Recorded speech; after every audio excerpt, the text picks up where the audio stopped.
That didn't, right? But we had a lot of competition for this, and Alabama's getting it, Huntsville in particular. So congratulations, everybody. Katie, congratulations. This will result in more than 30,000 Alabama jobs and probably much more than that, and hundreds of millions of dollars of investment, and that's billions because it can't be millions, it's billions and billions of dollars. Most importantly, this decision will help America defend and dominate the high frontier, as they call it. I want to thank Secretary Pete Hegseth. He's doing a fantastic job, and Secretary of the Air Force Troy Mink. Troy, thank you very much. Great job you're doing, Troy. This is such a big deal. This is one that everybody wanted to know. What are you doing? I also want to thank Senators Katie Britt, and I want to give my condolences. Your grandmother, her grandmother just passed away. She was 100, right? 100, and she loved you, Mr. President. Well, and she was very proud of you. Thank you very much. Very, very proud of you. So thank you, Katie. Wonderful woman. She must have been. To produce you indirectly, I can tell you she had to be. Tommy Tuberville, who's a great coach. And I won't say anything about what happened with Alabama football this weekend. Let's leave that out. But you're not used to that, right? You're not used to that. But Tommy, Auburn won, is right. They did. So you're happy. Tommy's been a great senator, as you know, and a fantastic guy all around. He was also a tremendous coach. House Armed Services Committee Chair Mike Rogers. Thank you, Mike. Where's Mike? Mike, thank you very much. Doing great, Mike. Representatives Barry Moore, all great friends, Robert Adderholt, Gary Palmer, and Dale Strong. Thank you all very much, fellas. Appreciate it. In my first term, I created a thing called Space Force, so important. You know, we were losing the race in space very badly to China and to Russia, and now we're far and away #1 in space, and reestablished Space Com with a mission to protect American space assets and detect any threat to our homeland. We initially selected Huntsville for the SpaceCom headquarters, yet those plans were wrongfully obstructed by the Biden administration. And as you know, they moved them to a different locale. And today we're moving forward with what we want to do and the place that we want to have this. And this will be there for hopefully hundreds of years. That's where it's going to be. I will say I want to thank Colorado. The problem I have with Colorado, one of the big problems, they do mail-in voting. They went to all mail-in voting. So they have automatically crooked elections. And we can't have that. When a state is for mail-in voting, that means they want dishonest elections because that's what that means. So that played a big factor also. In Huntsville, SpaceCom will play a key role in building the Golden Dome, as you know. That's going to be a big thing. Everybody wants to be a participant in it. Missile Defense Shield, we're going to be having a Golden Dome that the likes of which nobody's ever seen before, the finest, the best. And by the way, Canada called. They want to be a part of it, and that'll be great. But Canada wants very much to be included in that, and we're going to work something out with them, I hope. It will also ensure that our technological capabilities, of which we're way ahead of anybody else, there's nobody close, remain unmatched long into the future. So I'd like to ask Secretary Hegseth to say a few words. He was very much a part of it. And really, everybody behind me was. Every one of these people would call me and lobby me. I said, Katie, I don't want to talk to you anymore. I know what you want. She said, that's right, sir. That's what I want. And they got their way. So I just want to congratulate. These are really special people. They're politicians in many ways, but they're great patriots, I think even more so than politicians. So they fought very hard to get it, and it's an honor to give it to Huntsville. Pete, say a few words, please. Thank you, Mr. President. As usual, right place, right time, for the right reason. In your first administration, you established the Space Force at a time when we knew we had to be looking to that domain of space. You also reestablished SpaceCom to ensure that priority was put in place, and you, through the Air Force, independently identified that Huntsville, Alabama was the right place to put it. For other reasons, in the next administration under Biden, they decided to move it somewhere else. Well, during that time, the DoD Inspector General, the Government Affairs Office, they did their own assessments, and where did they say SpaceCom should go? Huntsville, Alabama.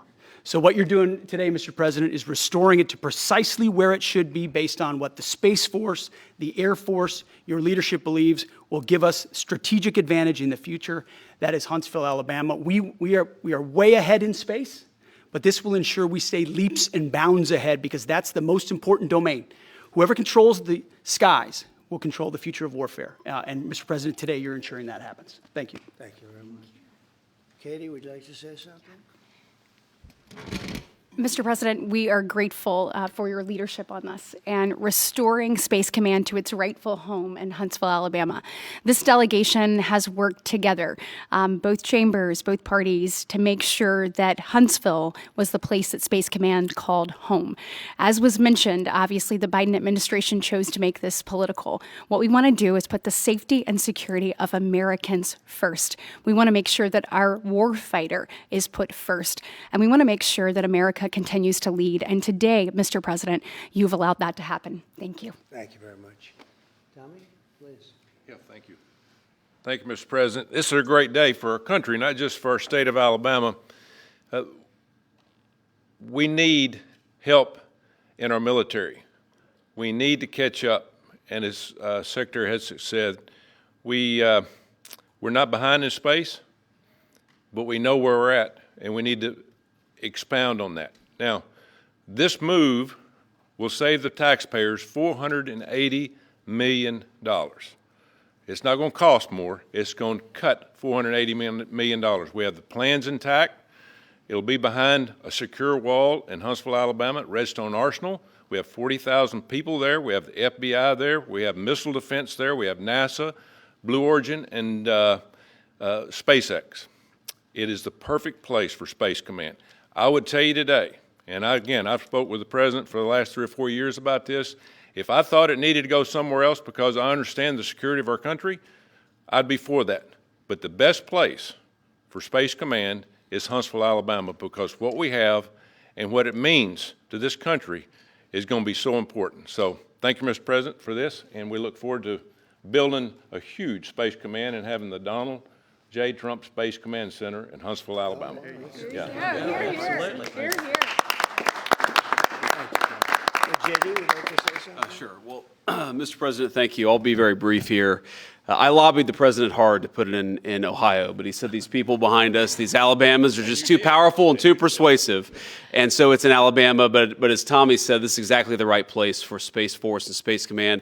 I think Americans ought to appreciate the fact that you can't win the battle of the future unless you control the skies.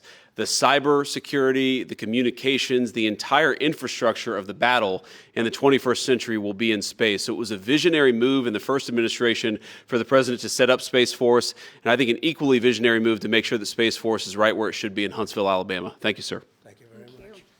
Gentlemen, anybody want to say anything? Would you like to say? Mr. President, another promise made, another promise kept.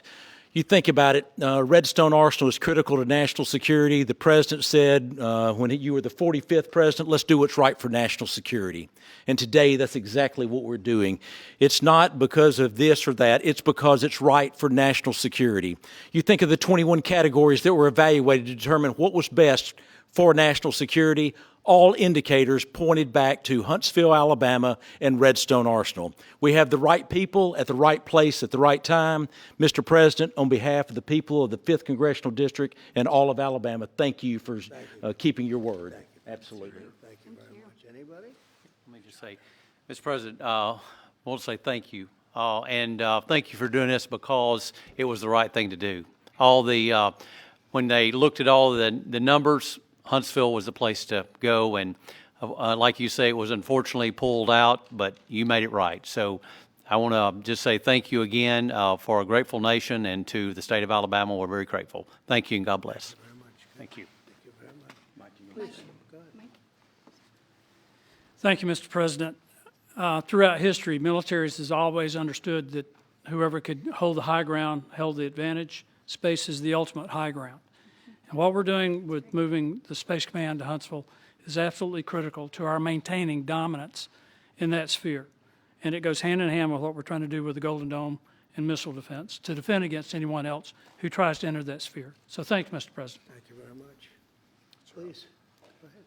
Thank you, Mr. President. And obviously, national defense is a huge issue. And when you look at the scores, Alabama was #1. And for political reasons, it was moved out of our state. But, Mr. President, thank you for making priorities the defense and the warfighter and the safety of this nation. And in the big, beautiful bill, that Golden Dome will be built in Huntsville, Alabama, and we're grateful for that. Thank you. Listen, as chairman of the Armed Services Committee, I care very much about what's most important for our national security. And the President held a nationwide competition to determine where we should have this command. If y'all remember, at the end of that competition, where Alabama came in first, there was a lot of complaints from the other states who did not place well. He said, we'll do it over with new criteria to accommodate your concerns. Alabama came in first in that second competition.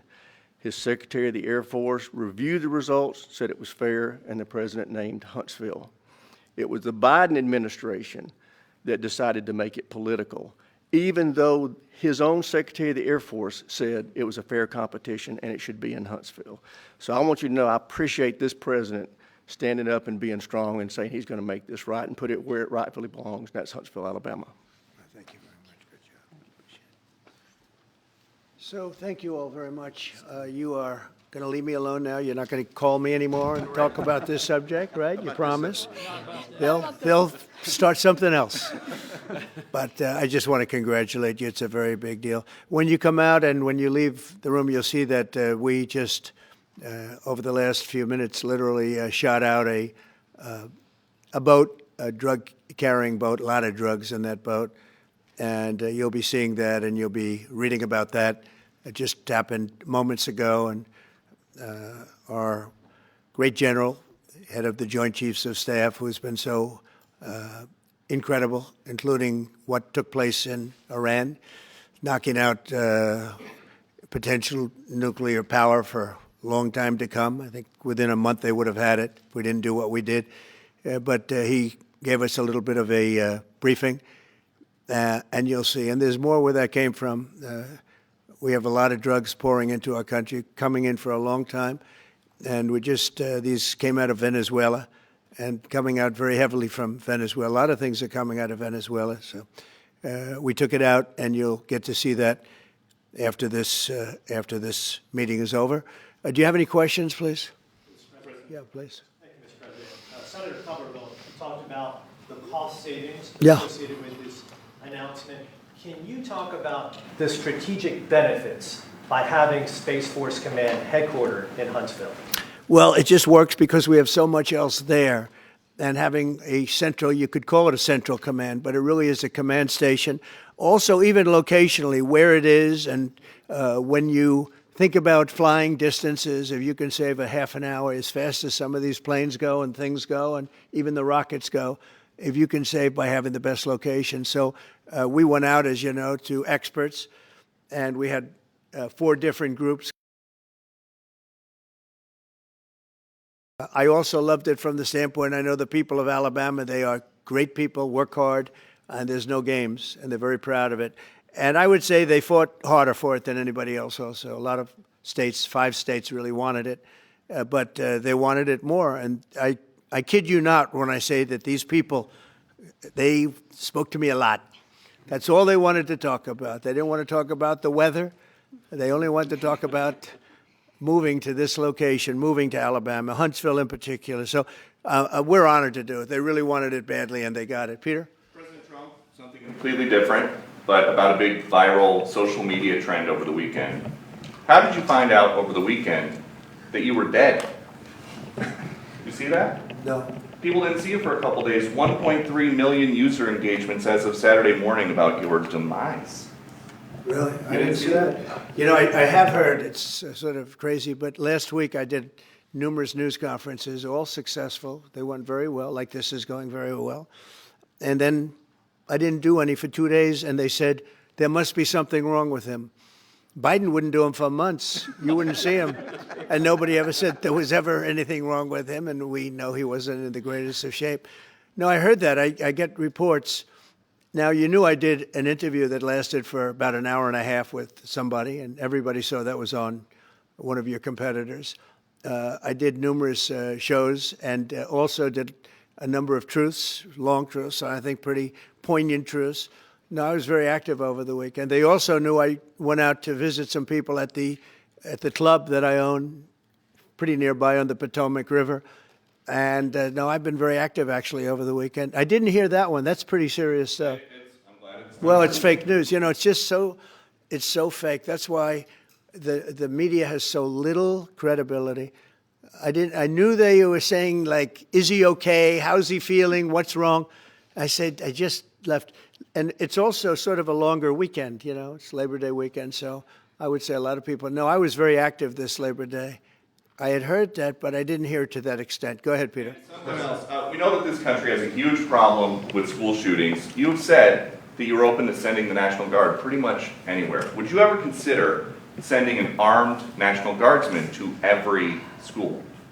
Well, we have a big problem with school shooting, but we also have thousands and thousands of schools that run perfectly. You know, they talk about you can do things construction-wise, and that's really, I think nobody knows more about construction than me. You can build the construction doors. You can build what they call safety doors, where they lock on the outside, the inside, and every place else. Well, but if one of these lunatics happens to get through, then the police can't get in. Then they're looking for keys all over the place, and it takes a lot of disadvantages to doing, spending billions and billions of dollars and actually making it safer in some way for some of these lunatics that we're dealing with. But I don't think so. I've thrown out the concept. We have great teachers that love our children. The parents love the children. Teachers love the children too. And if you took a small percentage of those teachers that were in the military, that were distinguished in the military, that were in the National Guard, et cetera, and you let them carry, that's something that a lot of people like. I sort of liked it. I'd have to be studied, but they're trained. They know about weapons. You can't do it with every teacher because most teachers don't know, but I always thought that would be an alternative. But it just, we've had a lot of instances. Other countries have also. They have different kinds of problems than we have, but we do have, there's something going on, and it's a bad thing. Yes, please. Have you spoken with President Putin in the past week? Have you spoken with President Putin in the past week? Yeah, I don't want to, I have learned things that will be very interesting. I think in the next few days you'll find out. Will there be any consequences if there isn't some type of announcement of a meeting with President Putin and President Zelensky? Yeah, there will and what be. could those consequences be? We're going to see what happens. We're going to see what they do and what happens. I'm watching it very closely. Last week they lost 7,000, between the two countries, 7,313 soldiers, to be somewhat exact, for no reason whatsoever. And they're Russian and they're Ukrainian, but, they're soldiers. I want to see it end. Yeah. Mr. President, have you decided you're definitely going to send National Guard troops to Chicago? I didn't say when, but the answer is, look, Chicago's very interesting because I watched Pritzker get up and say about, we don't need help, we're safe. But 2 weeks ago, they had 6 people murdered, and they had 24 people hit by bullets. Last week, as you know, it was 7 people, 24 people hit, and 7 people died. And then over the last 2 days, that was the crown jewel. They had, I guess, 9 or 10 killed, and 50 hit with bullets. And you have this governor get up, who's a terrible governor. Probably he and Gavin Newsom would be probably the 2 worst and most naive. They're naive. Either they're naive or they're very untruthful. And he'll say, we don't want any protection. We don't need. So in the last 3 weeks, he's lost almost 20 people killed. There's no place in the world, including you can go to Afghanistan, you can go to places that you would think of. They don't even come close to this. Chicago is a hellhole right now. Baltimore is a hellhole right now. Parts of Los Angeles are terrible. If we didn't put out the fires, and I mean the other fires, the bullet fires, they didn't do a good job with, they should have had the water coming down, like I said. We had to release the water. We had to go in and release the water to L.A. It's so badly run. But if I didn't send the National Guard into Los Angeles, I would be making an announcement today. I'd be talking about Huntsville, and I'd simultaneously be saying, by the way, the Olympics is not coming to Los Angeles. If we didn't do that, and even the sheriff, the top law enforcement person in Los Angeles said, we could not have handled it without them. So that's what he said. Make your mind up on Chicago, though? Well, we're going in. I didn't say when. We're going in. When you lose, look, I have an obligation. This isn't a political thing. I have an obligation. When we lose, when 20 people are killed over the last 2.5 weeks, and 75 are shot with bullets. So let me tell you a little story about a place called D.C., District of Columbia, right here where we are. It's now a safe zone. We have no crime. It's in such great shape. You can go and actually walk with your children, your wife, your husband. You can walk right down the middle of the street. You're not going to be shot, Peter. You're safe. Everyone likes you anyway. They probably wouldn't do it. But it's so dangerous. And there are people in this audience that you've suffered greatly. There are people in this audience that have been mugged and hurt badly, and they don't want to talk about it. Maybe you were very brave in talking about it. You made quite an impression on a lot of people. I appreciate it. But there were other people in this room that have been hurt very badly just walking down the street in D.C.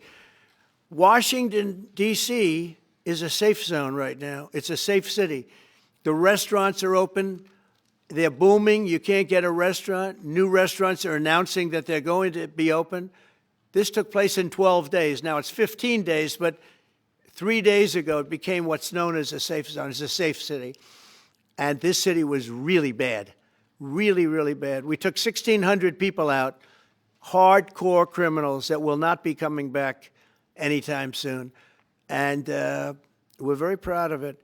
You know, to have our nation's capital lose every week. You know, it was like years, many years, where every single week somebody was killed for many, many, many consecutive weeks. This went on for years. And then we had, last week it was announced that nobody was killed last week. And I made that announcement in front of a very distinguished leader of a country. And I'm saying proudly, ladies and gentlemen, nobody was killed in Washington, D.C. this week. He looked at me like, what's that all about? I say, yeah, we have a little bit of a crime problem. And we don't have a crime problem in Washington anymore. And the mayor has been very helpful, and the police commission has been very helpful, and it's been a great team. And I would love to have Governor Pritzker call me. I'd gain respect for him and say, we do have a problem, and we'd love you to send in the troops, because you know what? The people, they have to be protected. I saw today on one of your networks, not a friendly network, really the opposite, I would say, very unfriendly network. And they interviewed about 12 people on this morning. Most of them were African American, they were black. And they were saying, please, please, please let the president send in. These were people from Chicago. Please, we need help. We need help. We can't walk outside. We're petrified. If the governor of Illinois would call me up, I would love to do it. Now, we're going to do it anyway. We have the right to do it because I have an obligation to protect this country. And that includes Baltimore. I saw where Governor Moore was asking me to take a walk down the street of Baltimore. Well, Baltimore is a very unsafe place. It's rated number 4 in the city, one of the most unsafe places anywhere in the world. But, you know, we took care. This was a beautiful thing that happened in Washington because we showed that it could be done. And this wasn't just sending big, strong guys, and they are big and they are strong. You know, we had a great decision from the Supreme Court that had to do with sort of talent. It had to do with you are put down based on merit. You can hire based on merit. So merit for a soldier or for a policeman is strong, physically fit, having a certain ability, not a person that is woke and got the job through woke, but wasn't strong enough to lift a gun out of the holster, et cetera, et cetera. No, I looked at the police. As you know, last week I went over, we had a meeting there had to be 300 people, and they were all very impressive looking. And when the bad guys see them, they're not going to do a thing. And so I'm very proud of Washington. It serves as a template, and we're going to do it elsewhere. But Chicago is certainly going to be high. I would love to have him call. I would love the governor of Illinois. I'd be honored to take his call. All he has to do is say, sir, we need help. It's out of control. And everyone knows it is. He's not kidding anyone. I would love to have, I would say, Governor Moore call, because I watched him over the weekend trying to explain that Baltimore, what they need is housing. No, they don't need housing. They need to get rid of the criminals. These are hardcore criminals. You know, we took many people off the streets of Washington, D.C. They're hardcore. They're not going to be good. In 10 years, in 20 years, in 2 years, they're going to be criminals. They were born to be criminals, frankly. They were born to be criminals, and they're tough and mean, and they'll cut your throat, and they won't even think about it the next day. They won't even remember that they did it. And we're not going to have those people. Washington, D.C. is now a safe zone. It's a safe place, and you can walk, Katie, you can walk right down the street with, by the way, one of the biggest human beings I've ever seen, which is her husband. He was a football player for like 11 years in the NFL. He's a big person. But big doesn't mean anything when they have guns and when they have knives and everything else that they have, right? But you can walk right down the street, even by yourself, and you're totally safe. Washington, D.C. is a great thing. Yes, ma'am, please. Mr. President, as you're calling on Democratic leaders across the country to work with you on crime, do you see your efforts here in D.C., including, for example, working with Mayor Bowser here as a model for bringing more bipartisanship in matters not only with crime, but also issues that matter to everyday American people's lives? So Mayor Bowser's been great. She could have taken the thing, oh, well, and then after I clean it up, they'll take credit for it. You know what they do is they take credit. Like, we cleaned up Los Angeles. We did a great job there. And it was overwhelming what was going on. And again, the police chief made a statement that we could not have done, there's no way they could handle it. You saw what was happening out there. It was going to be a disaster. We stopped it cold. If we didn't do that, it would have been a very sad day. And you know, remember, we have the Olympics, we have the World Cup, we have all these things coming, and we have 250, all of these things coming. But I watched Newsom get up and say he's doing a great, he's not, we're the ones that did it, and that's okay, whatever it takes, but the main thing is but he got up and said, we did it. Well, he didn't want us there, and he's going to need us again because it's starting to form again. I see it. It's starting to form again. You know, we have to maintain. It's like maintenance on an airplane. You can buy it, but you have to maintain it. And if you don't maintain it, a good plane becomes very unsafe very quickly. So it's an honor to do it. A lot of presidents wouldn't do what I'm doing. I don't need this heat. But when I watched television last night and I'm watching the news and I see that 9 people were killed in Chicago and 54 were badly wounded with bullets, I say, that's not this country. We have to do something. And I do say this, I say this very much. I'm not speaking to anybody but them right now. I would love to receive calls from governors and mayors saying they need help. We'll help them. We have a lot of people. We have a great force. We have a great military force. You know, Pete will tell you that when I was running for office, and this was a big headline, I think, you know, probably got me a couple of votes, but you couldn't sign people in the military. Nobody wanted to join the military, the Army, Air Force, the Navy, Marines, Space Force, Coast Guard. We never forget Coast Guard because they've done such a great job. Never. But nobody wanted to join any of them. We were way below what we wanted. Every single one. The closest was the Marines, whatever that is. You'll explain that to me. But the closest was the Marines. But every service was way down, way down. And then I got elected, and our country's the hottest country anywhere in the world right now. Everybody's talking about the USA. They're talking about the job that we're doing. Everybody. We have the best economy. We have a very, very important decision being made by the Supreme Court because our country is the richest, the strongest, the most powerful. But if for some reason some liberal court, I'm talking about the court that just ruled, where even an Obama judge voted in favor of us, which I gave him a compliment yesterday, as you know. I said that took great courage. But it's a liberal court, and it's going up to the Supreme Court, who I think have been incredible people. I think they've made very wise decisions. But the tariff question, because without the tariffs, this country is in serious, serious trouble. We've taken in almost $17 trillion of investment is coming in. Most of it is coming because of tariffs. And if for some reason somebody wanted to be politically correct, I actually think it's unpolitically correct. I think politically correct is to approve it, because there's nothing so popular as what's happened to our country. Our country is doing so well. But we had a liberal court gave us a very shocking ruling, and that ruling is basically saying that the trillions of dollars that are pouring into our country, putting us in a position like no country is anywhere in the world, that they'd like to see us that taken away. By the way, a lot of the people behind that lawsuit, that particular, are from foreign countries. I might add. There's a video that is circulating online now of the White House where a window is open to the residents upstairs and somebody is throwing a big bag out the window. Have you seen this? No, that's probably AI generated. So Actually, you can't open the windows. You know why? They're all heavily armored and bulletproof. So that's a fake video? Well, it's got to be, because I know every window up there. The last place I'd be doing it is that, because there's cameras all over the place, right, including yours. No, but every window, I've never seen a window that's, in fact, my wife was complaining about it the other day. She said, love to have a little fresh air come in, but you can't. They're bulletproof. And number one, they're sealed, and number two, each window weighs about 600 pounds. You have to be pretty strong to open them up. No, that has to be, where was the window? Let me see.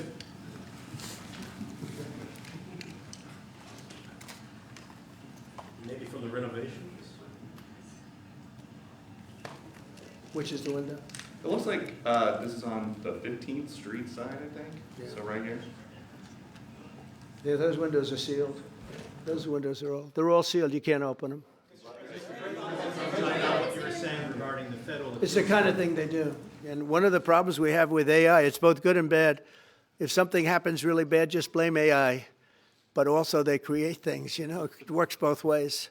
If something happens that's really bad, maybe I'll have to just blame AI. But there's truth to it, because I see so many phony things. I saw something as I was growing up, from the time I was a baby till now. I said, who did that? It was AI generated. So it's a little bit scary, to be honest with you. But those windows are all very heavily sealed.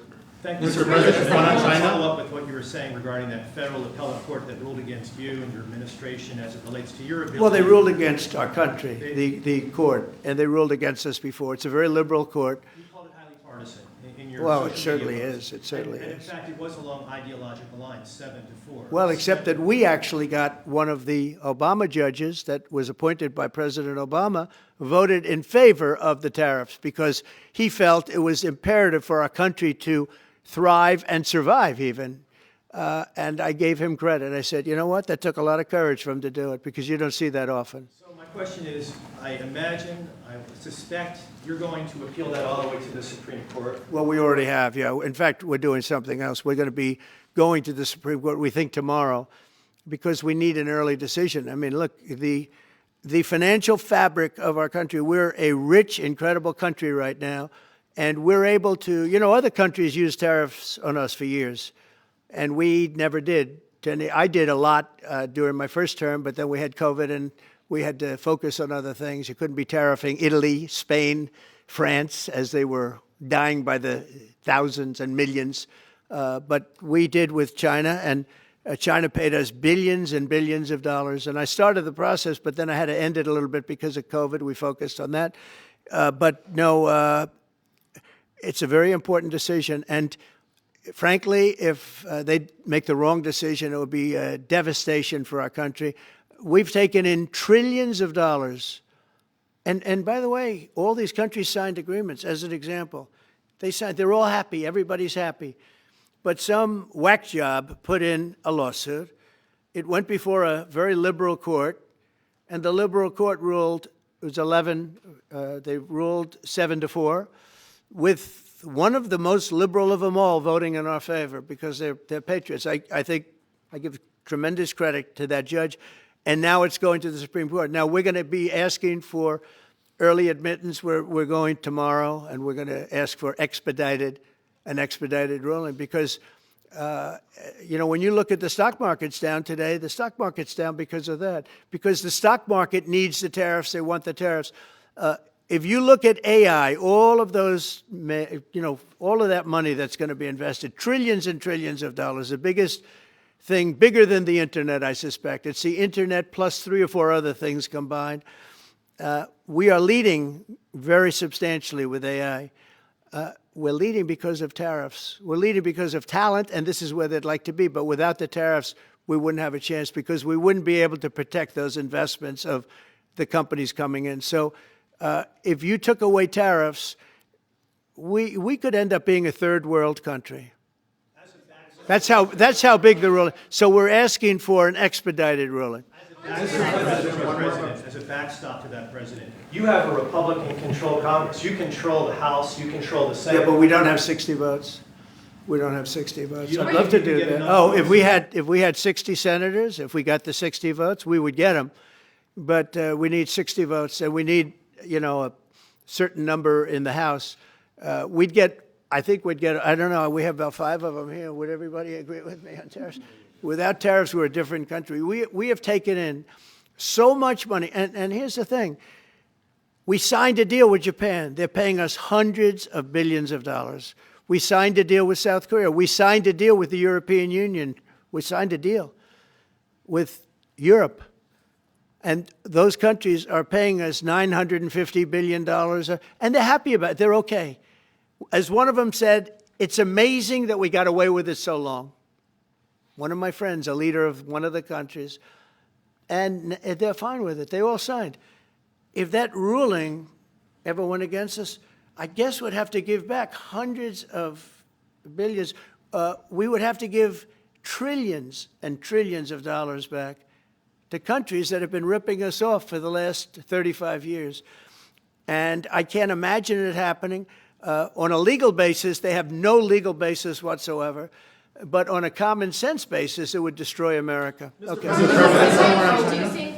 talked about controlling the sky. On Sunday, the satellite signal of Ursula von der Leyen's plane was alleged. With Ursula? Well, she had an interesting event. She's a tremendous woman. And so what are you asking me about her? NATO is concerned about it, about this.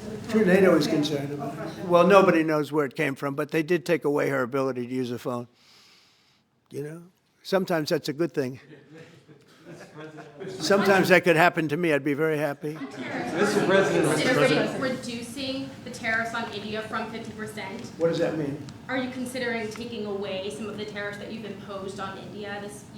No, we get along with India very well. But India you have to understand, for many years it was a one-sided relationship. Only now, since I came along, and because of the power that we have with tariffs, India was charging us tremendous tariffs, about the highest in the world. They were about the highest in the world, number one.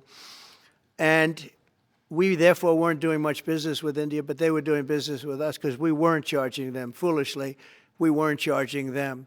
So they would send in massive, everything they made, they'd send it in, pour it into our country. Therefore, it wouldn't be made here, which is a negative.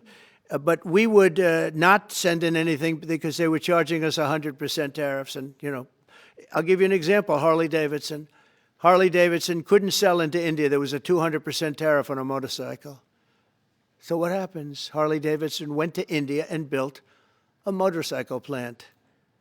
And now they don't have to pay tariffs. Same thing as us. So what we're doing is literally thousands of companies are coming into the U.S., car companies, AI, but, more traditionally, car companies. We have so many car company factories under construction or being designed right now. And they're coming from China, they're coming from Mexico, I must tell you, and they're coming from Canada, a lot of them coming from Canada. But they're coming into our country because they want to build here. And they want to build here for 2 reasons. Number one, they'd like to be here. And number 2, the tariffs are protecting them. And number 3, they want to avoid paying tariffs. When they build their cars here, they don't have any tariffs to pay. When you build here, you don't have any tariffs. Mr. President, Go ahead, in light of the Minnesota shooting last week, the Department of Homeland Security is now awarding more than $100 million to hundreds of faith organizations across the country to help them ramp up security. What's your vision for further protecting religious liberty across the country amid incidents of threats? And so religious liberty is so important, and we're talking about every religion now, and we're doing things on that nobody else has ever done. And we're going to be announcing, we're going to be having a big announcement in about 2 weeks on that question. Yeah, please. On Space Command, sir, are you concerned that people may not be willing to relocate from Colorado to Alabama? No, I'm not worried. We'll get somebody else. I mean, the problem with Colorado is they have a very corrupt voting system. Look, I have so many friends in Colorado. Anytime you have mail-in voting, you have corrupt elections. Very simple. It's very simple. Even Jimmy Carter said it with his commission. They set up a commission with him and Scoop Jackson and some people, highly regarded people. And they said the finding was, if you have mail-in voting, you will have corrupt elections. Well, your radical left governor decided that he was going to have all mail-in voting in Colorado. Once you have all mail-in voting, and for whatever reason, the Democrats cheat. And they cheat like, they're not stupid. That's the only thing. They're no good on policy. They're no good on management. They're no good at government. But they're great at cheating. And they stick together, too. I give them credit for sticking together. Please. Obviously, this is a big win for national security, moving this to Alabama. We've all can agree with that. Big. Is there any idea of the economic impact this has on the state and on that local area? Katie, do you want to answer that? Look, I mean, go ahead. Please go. This is going to be tremendous. I mean, the state of Alabama, what we've seen through this process is the worst of Washington. We've seen politics get in the way of what is best for the warfighter, what's best for national security. And the state of Alabama is about to show the country the best among us. So we know the economic impact is going to be tremendous. There at Redstone Arsenal, we're proud to house everything from the FBI to headquarters there for material command to a number of things. We obviously have NASA with Marshall Space Flight Center, and so this naturally fits within. When you look at the decision matrix that they placed in front of us, that's why we ranked so high, is because we have the resources necessary and the ability to build out quickly to meet the needs in front of us. As far as economic impact, it would be tremendous. Does anybody have an exact number? 1,600 jobs. 3,000 spin-off. With 3,000 spin-off. Look at this. This is teamwork right here. So we are really proud, and the people of Alabama are ready to get to work. And I've got a housing question, if you could, just for a second, Mr. Yeah, President. please. Owning a home and going about the American dream seems like it's out of touch for a lot of Americans. Just recently, you pushed out a statement about addressing an emergency housing situation. That's right. We're thinking about doing that. Yeah, can you just... Well, we need a little help from the Fed. We have a man named Jerome Too Late Powell. You probably heard of him. He's too late. He's way too late. And the economy is so strong that it's pushing through that. Normally, it would have been much tougher. But we're doing so well that we're pushing through it. But it makes it very hard for people to get mortgages because too late is too late. Very simple. He's too late. And probably political, whatever. He wasn't too late before the election. Before the election, he was cutting rates, right?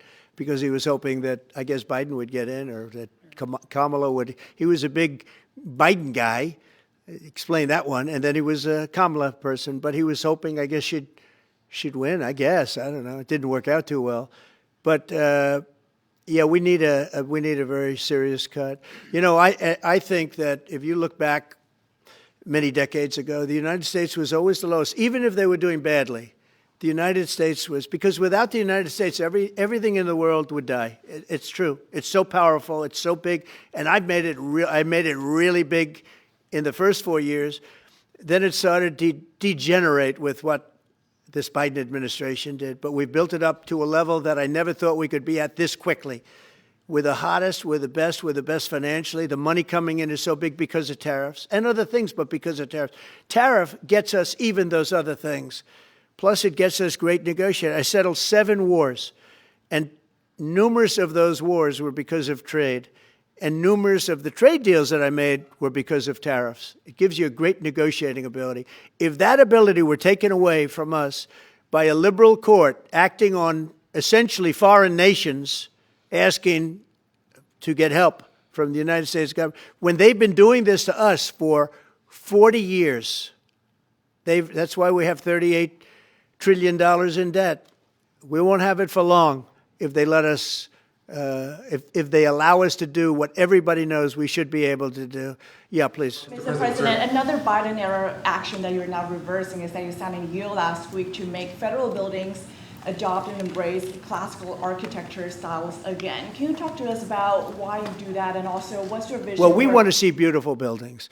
Now, you know, it's in the eye of the beholder. I've seen architectural reviews over the years. I'm an expert at it. I've gotten a lot of great reviews.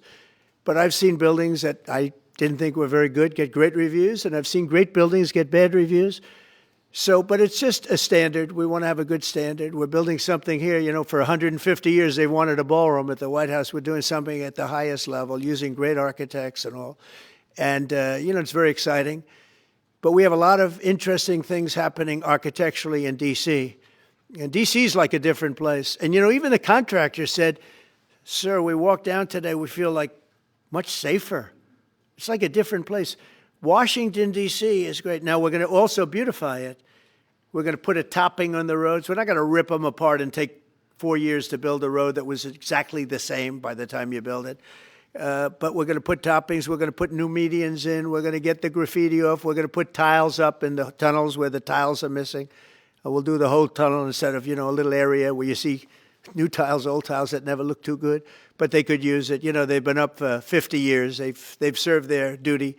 But we're going to make this within about a 20-mile radius from the White House.